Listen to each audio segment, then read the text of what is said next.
بسم الله الرحمن الرحيم. الحمد لله الذي أنزل على عبده الكتاب ولم يجعل له عوجا قيما لينذر بأسا شديدا من لدنه ويبشر المؤمنين الذين يعملون الصالحات أن لهم أجرا حسنا ماكثين فيه أبدا وينذر الذين قالوا اتخذ الله ولدا ما لهم به من علم ولا لآبائهم كبرت كلمة تخرج من أفواههم إن يقولون إلا كذبا فلعلك باخع نفسك على آثارهم إن لم يؤمنوا بهذا الحديث أسفا إنا جعلنا ما على الأرض زينة لها لنبلوهم أيهم أحسن عملا وإنا لجاعلون ما عليها صعيدا جرزا أم حسبت أن أصحاب الكهف والرقيم كانوا من آياتنا عجبا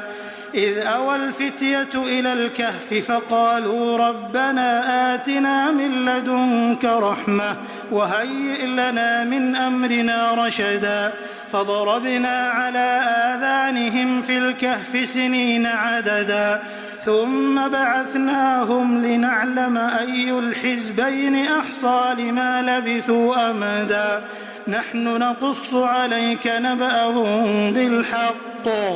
إنهم فتية آمنوا بربهم وزدناهم هدى وربطنا على قلوبهم إذ قاموا فقالوا ربنا رب السماوات والأرض لن ندعو من دونه إلها لقد قلنا إذا شططا هؤلاء قومنا اتخذوا من دونه آلهة لولا يأتون عليهم بسلطان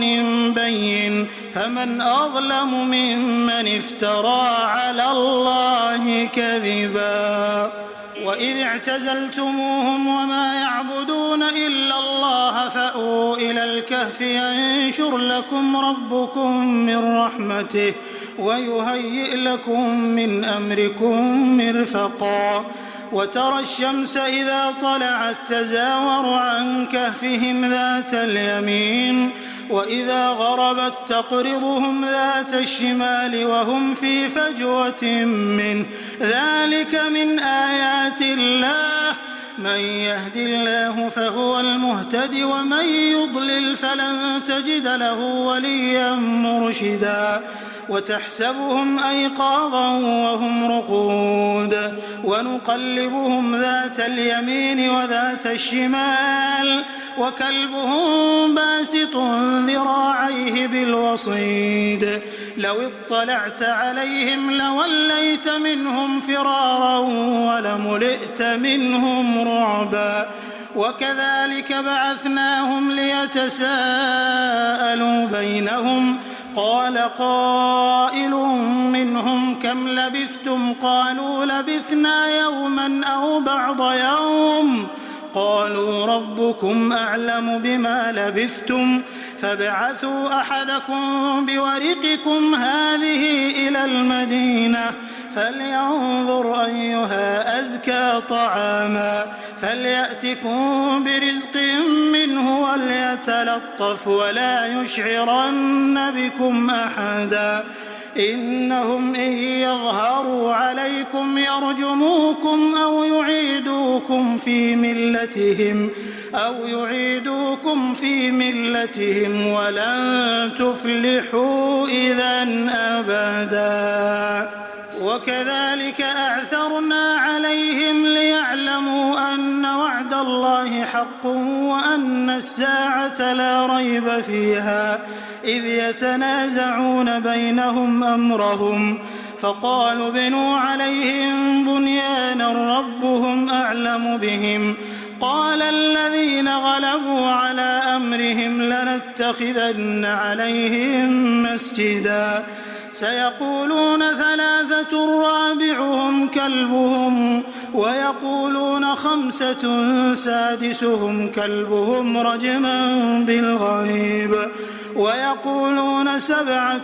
وثامنهم كلبهم قل ربي أعلم بعدتهم ما يعلمهم إلا قليل فلا تمار فيهم إلا مراء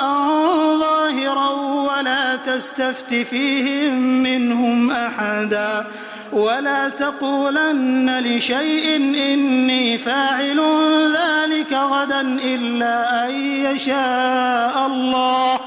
واذكر ربك إذا نسيت وقل عسى أن يهديني ربي لأقرب من هذا رشدا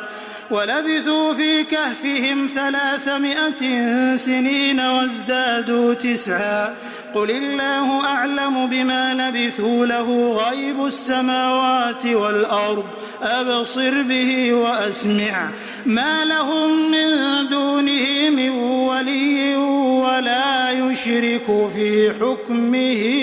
أحدا واتل ما أوحي إليك من كتاب ربك لا مبدل لكلماته ولن تجد من دونه ملتحدا واصبر نفسك مع الذين يدعون ربهم بالغداة والعشي يريدون وجهه ولا تعد عيناك عنهم تريد زينة الحياة الدنيا ولا تطع من أغفلنا قلبه عن ذكرنا واتبع هواه وكان أمره فرطا وقل الحق من ربكم فمن شاء فليؤمن ومن شاء فليكفر إنا أعتدنا للظالمين نارا أحاط بهم سرادقها وإن يستغيثوا يغاثوا بماء كالمهل يشوي الوجوه بئس الشراب وساءت مرتفقا إن الذين آمنوا وعملوا الصالحات إنا لا نضيع أجر من أحسن عملا أولئك لهم جنات عدن تجري من تحتهم الأنهار يحلون فيها من أساور من ذهب ويلبسون ثيابا خضرا من سندس وإستبرق متكئين فيها على الأرائك نعم الثواب وحسنت مرتفقا واضرب لهم مثل الرجلين جعلنا لأحدهما جنتين من أعناب وحففناهما بنخل وجعلنا بينهما زرعا كلتا الجنتين آتت أكلها ولم تظلم منه شيئا وفجرنا خلالهما نهرا وكان له ثمر فقال لصاحبه وهو يحاوره أنا أكثر منك مالا وأعز نفرا ودخل جنته وهو ظالم لنفسه قال ما أظن أن تبيد هذه أبدا وما أظن الساعة قائمة ولئن رددت إلى ربي لأجدن خيرا منها منقلبا قال له صاحبه وهو يحاوره أكفرت بالذي خلقك من تراب ثم من نطفة ثم سواك رجلا لكن هو الله ربي ولا أشرك بربي أحدا لكن هو الله ربي ولا أشرك بربي أحدا ولولا إذ دخلت جنتك قلت ما شاء الله لا قوة إلا بالله إن ترني أنا أقل منك مالا وولدا فعسى ربي أن يؤتيني خيرا من جنتك ويرسل عليها حسبانا من السماء فتصبح صعيدا زلقا أو يصبح ماؤها غورا فلن تستطيع له طلبا وأحيط بثمره فأصبح يقلب كفيه على ما أنفق فيها وهي خاوية على عروشها ويقول يا ليتني لم أشرك بربي أحدا ولم تكن له فئة ينصرونه من دون الله وما كان منتصرا هنالك الولاية لله الحق هو خير ثوابا وخير عقبا واضرب لهم مثل الحياة الدنيا كماء أنزلناه من السماء فاختلط به نبات الأرض فأصبح هشيما تذروه الرياح وكان الله على كل شيء مقتدرا المال والبنون زينة الحياة الدنيا والباقيات الصالحات خير عند ربك ثوابا وخير أملا ويوم نسير الجبال وترى الأرض بارزة وحشرناهم فلم نغادر منهم أحدا وعرضوا على ربك صفا لقد جئتمونا كما خلقناكم أول مرة بل زعمتم أن لن نجعل لكم موعدا ووضع الكتاب فترى المجرمين مشفقين مما فيه ويقولون يا ويلتنا ما لهذا الكتاب لا يغادر صغيرة ولا كبيرة إلا أحصاها ووجدوا ما عملوا حاضرا ولا يظلم ربك أحدا وإذ قلنا للملائكة اسجدوا لآدم فسجدوا إلا إبليس كان من الجن ففسق عن أمر ربه أفتتخذونه وذريته أولياء من دوني وهم لكم عدو بئس للظالمين بدلا ما أشهدتهم خلق السماوات والأرض ولا خلق أنفسهم وما كنت متخذ المضلين عضدا ويوم يقول نادوا شركائي الذين زعمتم فدعوهم فلم يستجيبوا لهم وجعلنا بينهم موبقا ورأى المجرمون النار فظنوا أنهم مواقعوها ولم يجدوا عنها مصرفا ولقد صرفنا في هذا القرآن للناس من كل مثل وكان الإنسان أكثر شيء جدلا وما منع الناس أن يؤمنوا إذ جاءهم الهدى ويستغفروا ربهم إلا أن تأتيهم سنة الأولين أو يأتيهم العذاب قبلا وما نرسل المرسلين إلا مبشرين ومنذرين ويجادل الذين كفروا بالباطل ليدحضوا به الحق واتخذوا آياتي وما أنذروا هزوا ومن أظلم ممن ذكر بآيات ربه فأعرض عنها ونسي ما قدمت يداه إنا جعلنا على قلوبهم أكنة أن يفقهوه وفي آذانهم وقرا وإن تدعهم إلى الهدى فلن يهتدوا إذا أبدا وربك الغفور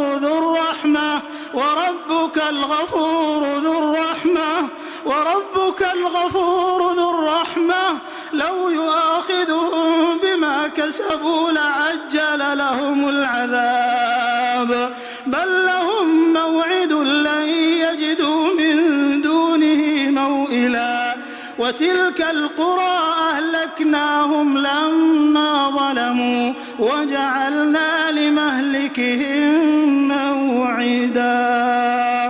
وإذ قال موسى لفتاه لا أبرح حتى أبلغ مجمع البحرين أو أمضي حقبا فلما بلغا مجمع بينهما نسيا حوتهما فاتخذ سبيله في البحر سربا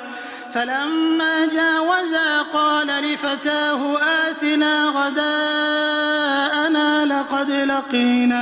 لقد لقينا من سفرنا هذا نصبا قال أرأيت إذ أوينا إلى الصخرة فإني نسيت الحوت وما أنسانيه إلا الشيطان أن أذكره واتخذ سبيله في البحر عجبا قال ذلك ما كنا نبغي فارتدا على آثارهما قصصا فوجدا عبدا من عبادنا آتيناه رحمة من عندنا وعلمناه من لدنا علما قال له موسى هل أتبعك على أن تعلمني مما علمت رشدا قال إنك لن تستطيع معي صبرا وكيف تصبر على ما لم تحط به خبرا قال ستجدني إن شاء الله صابرا ولا أعصي لك أمرا قال فإن اتبعتني فلا تسألني عن شيء حتى أحدث لك منه ذكرا فانطلقا حتى إذا ركبا في السفينة خرقها قال أخرقتها لتغرق أهلها لقد جئت شيئا إمرا قال ألم أقل إنك لن تستطيع معي صبرا قال لا تؤاخذني بما نسيت ولا ترهقني من أمري عسرا فانطلقا حتى إذا لقيا غلاما فقتله قال أقتلت نفسا زكية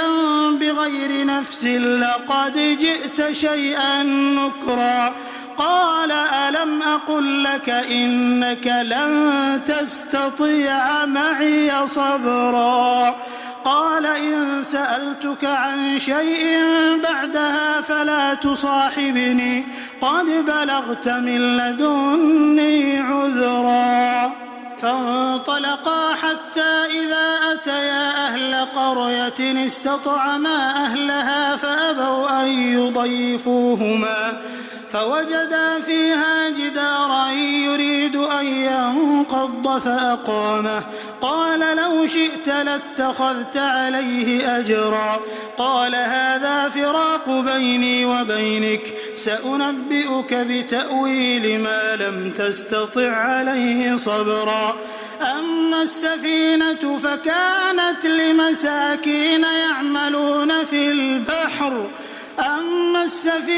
فكانت لمساكين يعملون في البحر فأردت أن أعيبها وكان وراءهم ملك يأخذ كل سفينة غصبا وأما الغلام فكان أبواه مؤمنين فخشينا أن يرهقهما طغيانا وكفرا فأردنا أن يبدلهما ربهما خيرا منه زكاة وأقرب رحما وأما الجدار فكان لغلامين يتيمين في المدينة وكان تحته كنز لهما وكان أبوهما صالحا فأراد ربك أن يبلغا أشدهما ويستخرجا كنزهما رحمة من ربك وما فعلته عن أمري ذلك تأويل ما لم تسطع عليه صبرا ويسألونك عن ذي القرنين قل سأتلو عليكم منه ذكرا إنا مكنا له في الأرض وآتيناه من كل شيء سببا فأتبع سببا حتى إذا بلغ مغرب الشمس وجدها تغرب في عين حمئة ووجد عندها قوما قلنا يا ذا القرنين إما أن تعذب وإما أن تتخذ فيهم حسنا قال أما من ظلم فسوف نعذبه ثم يرد إلى ربه فيعذبه عذابا نكرا وأما من آمن وعمل صالحا فله جزاء الحسنى وسنقول له من أمرنا يسرا ثم أتبع سببا حتى إذا بلغ مطلع الشمس وجدها تطلع على قوم لم نجعل لهم من دونها سترا كذلك وقد أحطنا بما لديه خبرا ثم أتبع سببا حتى إذا بلغ بين السدين وجد من دونهما قوما لا يكادون يفقهون قولا قالوا يا ذا القرنين إن يأجوج ومأجوج مفسدون في الأرض فهل نجعل لك خرجا على أن تجعل بيننا وبينهم سدا قال ما مكني فيه ربي خير فأعينوني بقوة أجعل بينكم وبينهم ردما آتوني زبر الحديد حتى إذا ساوى بين الصدفين قال انفخوا حتى إذا جعله نارا قال آتوني أفرغ عليه قطرا فما استطاعوا أن يظهروه وما استطاعوا له نقبا قال هذا رحمة من ربي فإذا جاء وعد ربي جعله دكاء وكان وعد ربي حقا وتركنا بعضهم يومئذ يموج في بعض ونفخ في الصور فجمعناهم جمعا وعرضنا جهنم يومئذ للكافرين عرضا الذين كانت أعينهم في غطاء عن ذكري وكانوا لا يستطيعون سمعا أفحسب الذين كفروا أن يتخذوا عبادي من دوني أولياء إنا أعتدنا جهنم للكافرين نزلا قل هل ننبئكم بالأخسرين أعمالا الذين ضل سعيهم في الحياة الدنيا وهم يحسبون أنهم يحسنون صنعا أولئك الذين كفروا بآيات ربهم ولقائه فحبطت أعمالهم فلا نقيم لهم يوم القيامة وزنا ذلك جزاؤهم جهنم بما كفروا واتخذوا آياتي ورسلي هزوا إن الذين آمنوا وعملوا الصالحات كانت لهم جنات الفردوس نزلا خالدين فيها لا يبغون عنها حولا قل لو كان البحر مدادا لكلمات ربي لنفد البحر قبل أن تنفد كلمات ربي ولو جئنا بمثله مددا قل إنما أنا بشر مثلكم يوحى إلي أنما إلهكم إله واحد